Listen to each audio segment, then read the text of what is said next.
నమస్తే, welcome to magnet TV. నేను మీ కృష్ణవేణి. ఆడియన్స్, మనమంతా బిజీ ఉంటున్నాం నిజమే, కానీ ఈ వీడియో మనందరికీ చాలా చాలా అవసరమైన వీడియో. మోస్ట్లీ 10 మినిట్స్లో ఫినిష్ చేసే ప్రయత్నం చేస్తాను. ఒకవేళ ఒకటో రెండో నిమిషాలు ఎక్కువైతే ప్లీజ్ ఓపిక్గా వినండి. టైం లేకుంటే 1.5 స్పీడ్లో పెట్టుకునైనా వినండి. ఎందుకంటే ఇది ప్రపంచ సమస్య. అది మెల్లిగా చాప కింద నీరులాగా భారతదేశానికి వ్యాప్తి చెందుతున్న సమస్య. నా సమస్య, మీ సమస్య, రేపు మన ఇంటి తలుపు తట్టబోతున్న సమస్య. అదే పెళ్ళొద్దు, పిల్లలొద్దు. పెళ్లి వరకు ఒప్పుకుంటున్నారు, ఊర్లలో పెళ్లి చేసుకుని పిల్లల్ని కంటున్నారు. మన సమస్య కాదు కదా అని బాధపడకండి.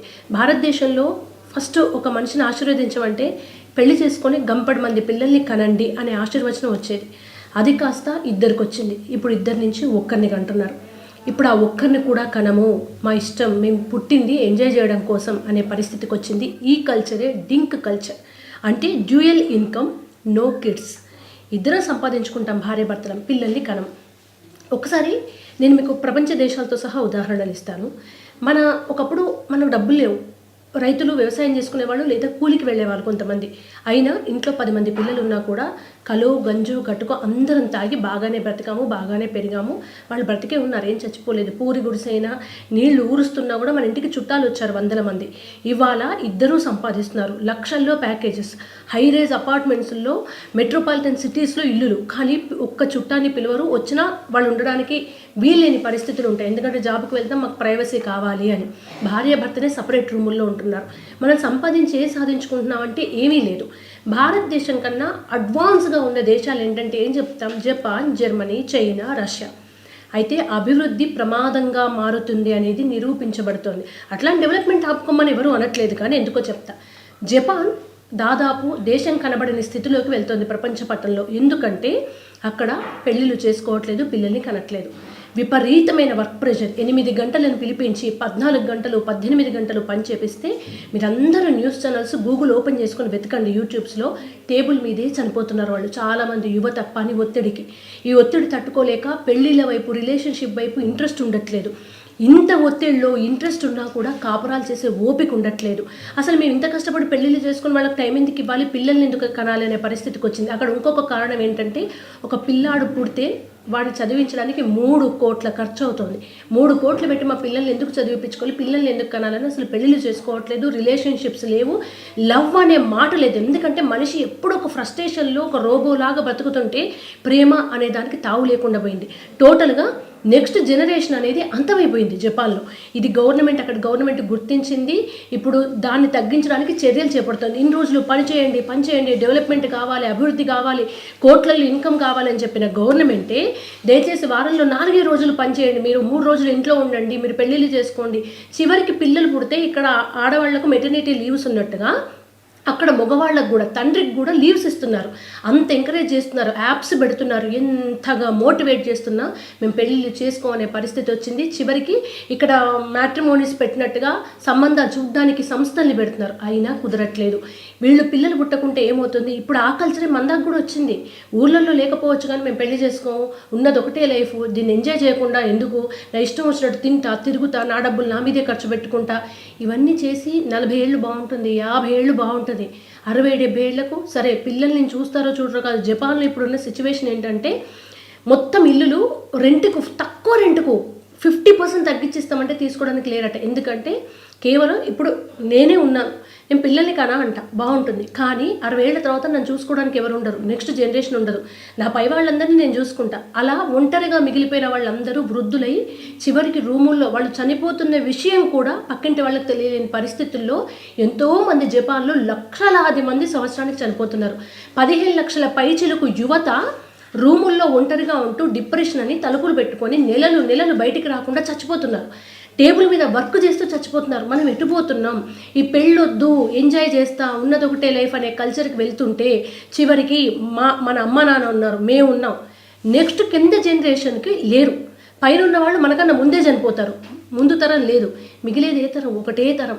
ఒక 50 ఏళ్లలో ఇదే కంటిన్యూ అయితే జపాన్ అనేది ప్రపంచ పటంలో ఉండదని సైంటిస్టులు చెప్తున్నారు. అందుకోసం జపాన్ ఇమీడియట్గా ఏమేం చేస్తే పెళ్ళిళ్ళ వైపు పిల్లల వైపు వెళ్తారు అని అన్ని రకాల పథకాలు పెడుతున్నారు. సరే వాళ్ళు ఏదో ఒకటి చేసి డెవలప్ అవుతారు. కానీ మనం రష్యాని చూసి, జపాన్ని చూసి, జర్మనీని చూసి, చైనాని చూసి నేర్చుకుంటే చైనా పరిస్థితి కూడా అదే, రష్యా పరిస్థితి కూడా అందుకే దగ్గరగా ఉందంట. నెక్స్ట్ భారతదేశమే అంటున్నారు. ఇప్పటికీ మన జనాభా విపరీతంగా ఉంది. కానీ ఐటీ కల్చర్ వచ్చిన తర్వాత ఈ ఐటీ జాబ్స్ అని చేస్తే పెళ్ళిళ్ళు చేసుకున్నా, పిల్లల్ని కనాలని అనుకుంటున్నా కూడా పిల్లల్ని కనే సామర్థ్యం అబ్బాయిల్లో అమ్మాయిల్లో తగ్గిపోయింది ఆల్రెడీ. పీసీఓడీలని, హార్మోన్ ఇంబ్యాలెన్స్ అని అమ్మాయిలకి, అబ్బాయిలకి స్పమ్లో కౌంట్ లేదని అబ్బాయిలకి పిల్లల్ని కనలేని పరిస్థితి. ఊర్లలో అరుగు మీద కూర్చొని పొలం పనికి వెళ్ళి ఇంటి దగ్గర ఫ్రెండ్స్తో తిరిగి రోజు బీడి కొట్టేవాడు 10 మందిని కనేవారు. ఆడవాళ్ళు ఇంటర్ చాకరీ చేసి 10 మందిని కనేవాళ్ళు. ఇవాళ మీరే ఒక్కసారి ఆలోచించండి, ఐవీఎఫ్ అనే పదం ఉందా? 20-30 ఏళ్ల క్రితం వరకు సరోగస్ అనే పదం ఉందా? వద్దంటే పిల్లలు పుట్టేవాళ్ళు. అట్లాంటిది కావాలని తపస్సు చేస్తున్న హాస్పిటల్స్ చుట్టూ తిరిగిన పిల్లలు ఉండట్లేదు.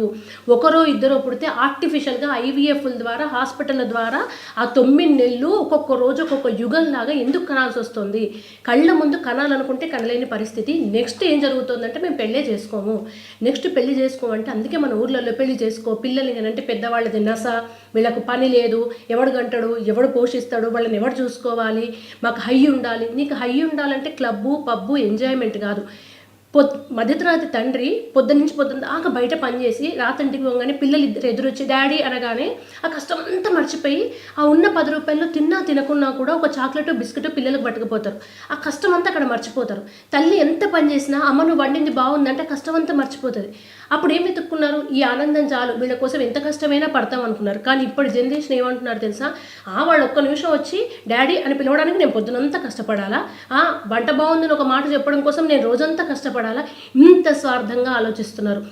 ఈ కష్టానికి ఒక గుర్తింపు చాలు, ఆనందంగా ఉండొచ్చు అనుకునే ఆలోచన నుంచి వాళ్ళు ఒక మాట కోసం నేను ఎందుకు కష్టపడాలనే వైపు వస్తున్నారు. కానీ వాళ్ళ నెత్తి మీద వాళ్ళే భస్మాసుర హస్తం పెట్టుకుంటున్నారు. వాళ్ళు ఎక్కిన కొమ్మను వాళ్ళే నరుక్కుంటున్నారు. ఇది కంటిన్యూ అయితే ఈ తరం, నెక్స్ట్ తరం మీరే చూడండి, మీ చుట్టుపక్కల గమనించండి. ఎంతమంది వచ్చి పెళ్లి చేసుకోవాలని లేదు, పెళ్లి చేసుకుంటే పిల్లల్ని కనాలని లేదని ఎంతమంది అంటున్నారు. ఇంకొక సోకాళ్ళు మాట ఏంటంటే కంటే పిల్లలు మమ్మల్ని చూస్తారా అని. 20-25 ఏళ్ళ తర్వాత వాళ్ళు మిమ్మల్ని చూస్తారో చూడరో, ఆ 20 ఏళ్ల వరకు తల్లితనం, తండ్రితనం అనే ఒక ఫేజ్ని ఎంజాయ్ చేస్తున్నారు కదా.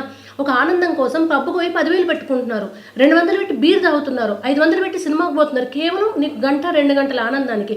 నీకు 20 ఏళ్ళ ఆనందం ఇచ్చే నీ పిల్లల కోసం నీకు ఎంత ఆనందం ఇస్తారు? వాటి కోసం నువ్వు కష్టపడితే ఏంటి? ఈ బాధ్యతలు వద్దు, బాధ్యతల నుంచి తప్పుకునే ఒక తరం తయారైంది. 5,000 కూడా సంపాదించని తండ్రి 10 మంది పిల్లల్ని సాదేవాడు కింద మీద పడి. అప్పుల వాళ్ళు వస్తే పంటి కింద కన్నీళ్ళని పెట్టుకొని మరీ బతికిండు. ఇప్పుడు 2 లక్షలు 3 లక్షల ప్యాకేజ్ వచ్చినా పిల్లల్ని కనడానికి సిద్ధంగా లేరు, బాధ్యతలు మోయడానికి సిద్ధంగా లేరు. ఒకప్పటి తరం తల్లిదండ్రుల్ని చూసుకొని పిల్లల్ని చూసుకొని మేనేజ్ చేస్తే ఇప్పటి తరం తల్లిదండ్రుల్ని చూసుకోం, వృద్ధాప్య రంగానే వృద్ధాశ్రమాల్లో వేస్తాం, పిల్లల్ని కనం, బాధ్యతలు ఎత్తుకోం, మాకు ఫ్రీడమ్ పోతుంది. ఇవన్నీ అనుకుంటున్న ఈ వయసు బాగుంటుంది. మీ ఇంట్లో పిల్లల్ని అబ్జర్వ్ చేయండి.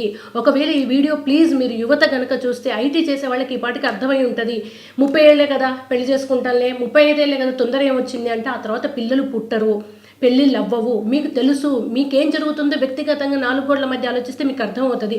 తల్లిదండ్రుల పిల్లలు ఈ దారిలోకి పోతే వాళ్ళకి భారతదేశ కుటుంబ విలువలు చెప్పండి, ప్రమాదంలో పడుతున్న దేశాల గురించి చెప్పండి. ఐటీ ఉద్యోగాలు చేస్తూ గొప్పగా సంపాదిస్తున్న వాళ్ళందరూ కూడా మీ సెల్ ఫోన్ మీ చేతిలో ఉంది. ఒక్కసారి ఓపెన్ చేసుకొని పిల్లల్ని కనం అంటున్న జపాన్, చైనా, రష్యా దేశాలు ఏమవుతున్నాయి?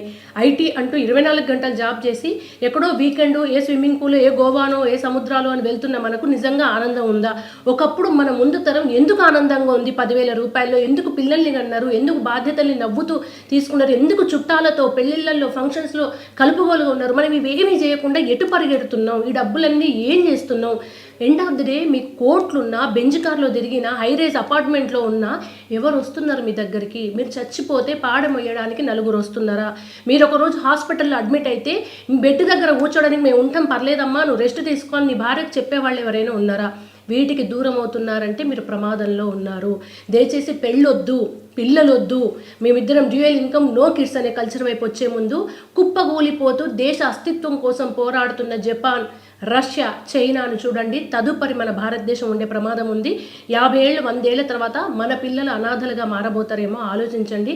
ఇలాంటి ఆలోచనలు ఉంటే చిన్నప్పటి నుంచే పెద్దలు కౌన్సిలింగ్ ఇవ్వండి, వాళ్ళని మార్చే ప్రయత్నం చేయండి. ప్లీజ్ ఈ వీడియోని మీ చుట్టుపక్కల ఎవరైనా ఇలా పెళ్ళి వద్దంటే వాళ్ళకి చెప్పే ప్రయత్నం చేయండి. Thank you so much.